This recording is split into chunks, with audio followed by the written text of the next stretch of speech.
Good afternoon, everybody.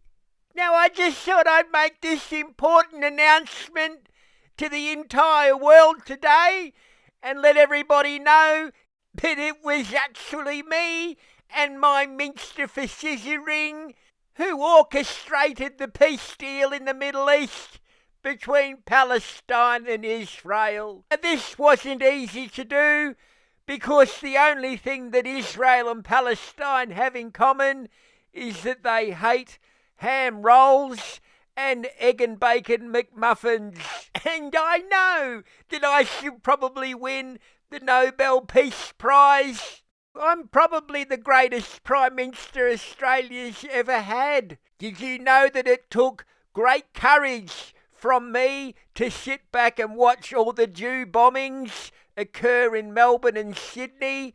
It also took great courage to sit back and watch the Sydney Harbour Bridge become awash with human excrement as Julian Assange and his horde of goat rooters marched across our iconic bridge, holding posters of murderous dictators with tea towels on their head. And it was disgusting to see that some Sky News journalists actually said I got in the way of the peace process between Israel and Palestine when I announced Australia's recognition of a Palestinian state to an empty room at the United Nations Wankfest in New York last month.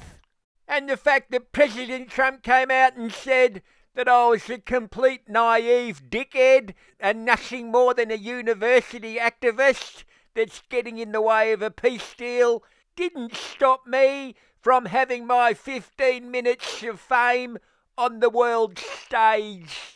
As we all know, President Trump had absolutely nothing to do with brokering this peace deal. In reality, it was actually me, the greatest Prime Minister Australia's ever seen. The only disappointment I see about this peace deal is the fact that you won't see these goat rooters infecting Australian capital cities each weekend, waving their little toss rags around and generally stinking up the place. Now, I know you're all wondering what in the hell that young woman's doing standing behind me, staring at that fat sausage thing on the back of my neck. Well, she's just one of my new taxpayer-funded nodders who I place behind me to nod when I say something to make it look like that I'm actually intelligent when everybody knows that I'm not. So there you have it, guys. I'm not going to take any questions about the 000 disaster or the housing crisis or how net zero is going to send Australia broke. Just remember this.